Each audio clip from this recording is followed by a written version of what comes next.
Well, tofu's not an easy material to work with. You can't really cut it up very finely. No, the but detail if you can put get. some glue in there, Right. it does form more adhesively, and you can shape it. And it's like that Play-Doh.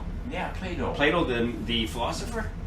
Oh, well, that was Play-Doh, the philosopher, but the guy who invented Play-Doh. Oh, okay. Is the guy who Play-Doh. Play-Doh. Play-Doh. Like Play space. Dough. Yeah. D-O, like dough, a deer? Yeah, like D-O-U-G-H. Oh, Play-Doh. Not one word, but two words. Yes, it's two words. It's two words. Capital P, capital D. Yeah, Play-Doh. Well, he also wrote some books other than just the malleable Putty. What's the guy's name? Play-Doh. Oh, his name is Play-Doh. And he always gets mixed up with Play-Doh. Play-Doh. If you go in the library, his books are right beside Play-Doh. Right, well, because the names are so phonetically, they're exactly the same. Yeah, well, people don't take him as seriously, but he has a big philosophy about how to live your life. And and what is that Play-Doh philosophy?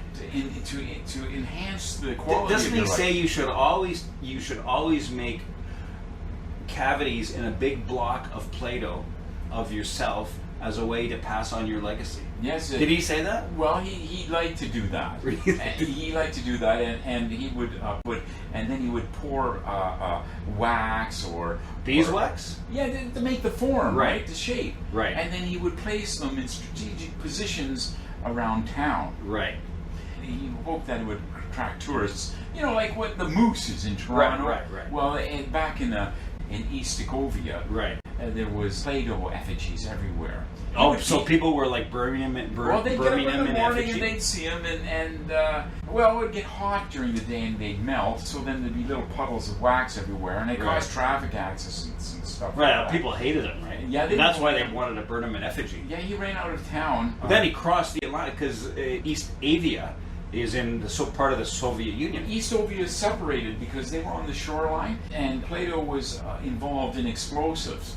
Yeah, it's the great separation, and East Ovia literally broke free from the shoreline and floated away. Right, because he placed a number of explosions along the border of Estovia and the rest of the Soviet Union, set off the explosives, because putty, as you know, is an important ingredient in explosives. Yes, kind of stuff. Plastic explosives. Right, and he blew it up, and then he basically sailed on this small... He took the whole town with him. Right. The whole town went across. Right, and then they went to Ellis Island, didn't they? Yeah. And they got in? They got lodged there. They got lodged, right? They had to hang around the Eiffel Statue of Liberty. Oh, the Eiffel Statue of Liberty. Eiffel Statue of Liberty, yeah. Well, Play-Doh, he painted the Statue of Liberty to look like the Eiffel Tower. Right. He thought that if people saw he had a sense of humor, they'd let him in more freely. But wasn't he encouraging cooperation between the two great nations of France? Yes, he was. Yeah. Because, as you know, the Statue of Liberty was a gift from France. It was a gift from France, so why not paint it like the Eiffel Tower? Yeah, I don't know how you would get, simply by painting the Statue of Liberty, to look like the Eiffel Tower. Well, you just painted it. Well, it looked crooked. Right. The arm went up, right? It looked like it was bent. Right. Yeah. But you could still, because the Eiffel Tower is mostly air, it's mostly gap. You look at the Eiffel Tower, it's basically small, thin. Well, he painted the spaces in there. Right. But what color did he paint the spaces? That because did he cut them like the same color as behind the? As the background. As the background. Yeah, oh, I see.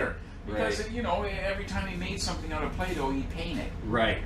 He made all sorts of things. He once prevented an invasion of the Russian military when Estovia was still connected to Russia. Right. He made out of Play-Doh.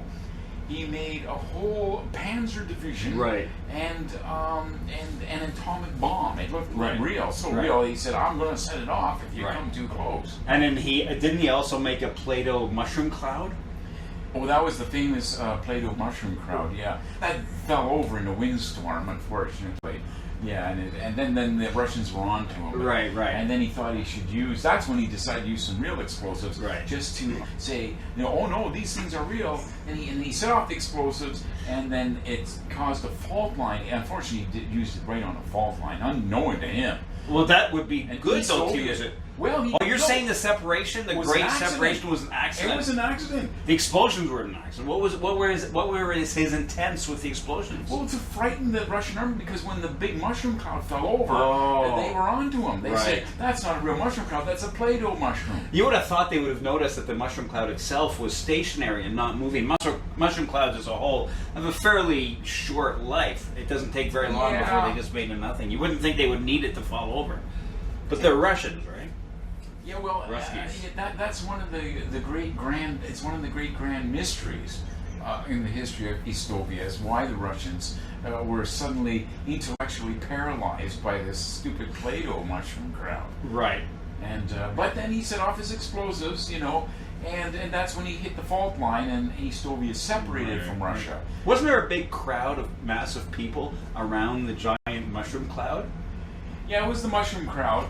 And they were a sect that broke off from the more orthodox church in Eastovia. And they started worshiping the Play-Doh mushroom cloud, and of course they were a contingent of idiots, and they. But it fell over. What happened to their beliefs when the thing to which they had paid homage fell over? Well, they thought it was like a god or something. It symbolized the great power of God, and it was like like the golden calf or something. And, right. And they worshipped the big Play-Doh mushroom cloud. Right. And then it fell over, and they were discouraged. Well, that would have been like Jesus not coming back when he was supposed to come back, right? Yeah, they thought it was. They thought it was something that could never be destroyed. Play-Doh had his factory where he made all the Play-Doh. Right. And it just stripped the resources of Eastovia. And the entire population was put to work building the mushroom cloud. Yes.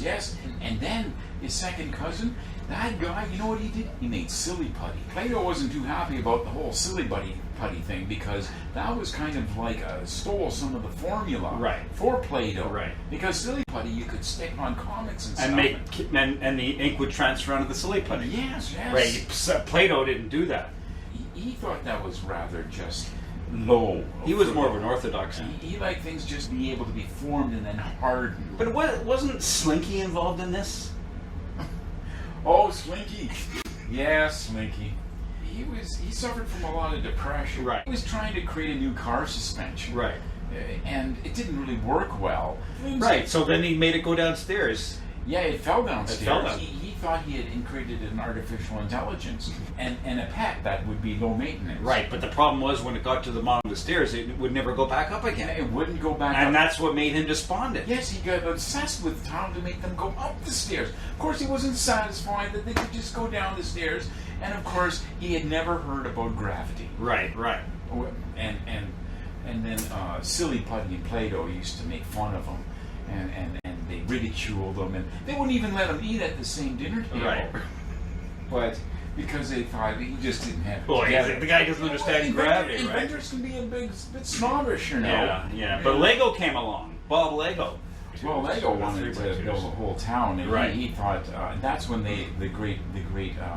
That was a great snap affair. It was a great snap affair, and the great conflict. Because then they got into a big argument of what City Hall should be made out of Play-Doh or Lego or Slinkies. Well, he made a bit of noise, but then he would just go back to his obsession with trying to make a Slinky go up the stairs. So he was never really very much of a combatant. Right. He would occasionally come out in the morning and rant a bit, but then he'd go back into his laboratory of stairs. Right. Yeah, and one time remember the time he had a big breakthrough? Yeah, but he thought he made the Slinky go up the stairs, but really he had just turned the stairs upside down. Right. That's how far gone he was. I mean, he was so whacked out. It was so preposterous, his ideas. But anyway, so East Avia went across because on the east, it floated down to Australia, didn't it? Yeah, it was Australia. It went around Antarctica. Yeah, and then up the west coast of South America. Up the west coast of South America. Yeah, and it lodged itself in It got stuck in the Panama Canal, right? Didn't it get stuck at the foot of the Panama Canal? Yeah, and it clogged. And it clogged it, so those boats couldn't get by. No, it was the Great Clog. It was a great.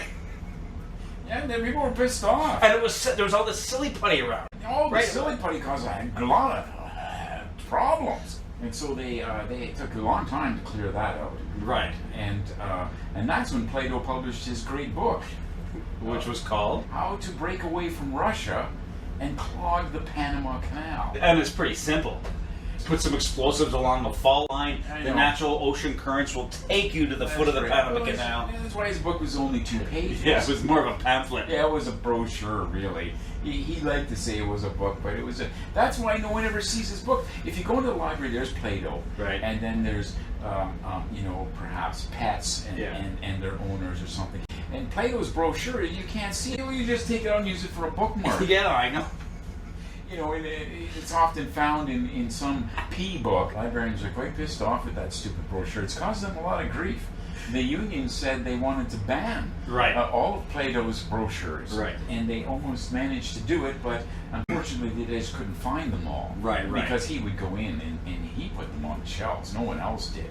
And he would go in there with boxes every day, putting them in the British Library. And they've been found even in the A section. Didn't he try to get them in the Alexandria Library? Didn't Yeah. he make a trip to Alexandria? Oh yeah, and he was He disappointed. was just when he found out that it had It burned, burned down like yeah. 1,000 years Yeah, ago.